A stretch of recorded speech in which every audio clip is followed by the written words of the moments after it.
How do we learn? Okay, I'm just going to do a little bit of a conversation about how we learn. Well, the first thing is, and I'm imagining that every single person in this room is in this place right now. It's called attending, which is the stuff of I'm here and I'm ready to learn. Think about it if you've got a 13, a 14, a 15 or a 16-year-old predominantly boy who's going to school and they go into a classroom. They're attending because they're there, but they're not attending. So this issue of attending is the first aspect. I need to be receptive to the learning. Second aspect of this is the understanding. That is that whatever's going on, I can see some sense and I can see some meaning in what is. There's a bit of relevance for me. So you look at something and you go, okay, I kind of get it. I can see there's something there. The third aspect we're talking about is the ability to engage.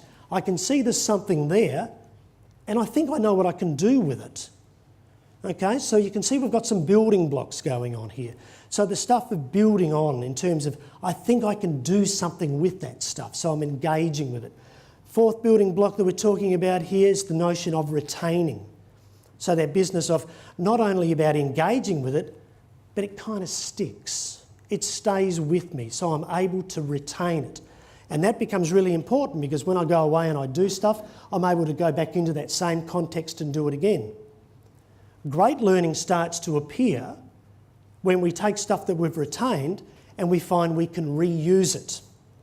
In other words, we take ourselves from the context in which we learnt, whether it be hands-on or whether it be someone doing what I'm doing at the moment, and we go out of that context to a different context and we go, aha, I can still do stuff. I know what I can do in this situation. So I've taken learning that I've over here, that I've retained, and I'm now reusing it.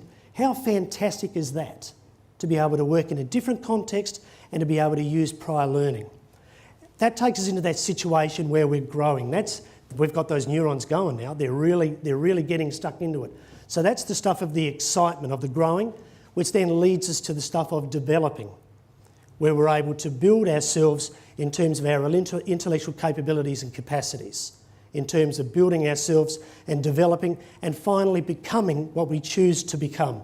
And you would have seen perhaps in the slow motion, the Brain Boost logo with that notion of those building blocks that I've just been trying to describe to you in a way that has us going from attending through understanding to engaging, retaining, reusing. Now we're starting to get somewhere, growing, developing and becoming.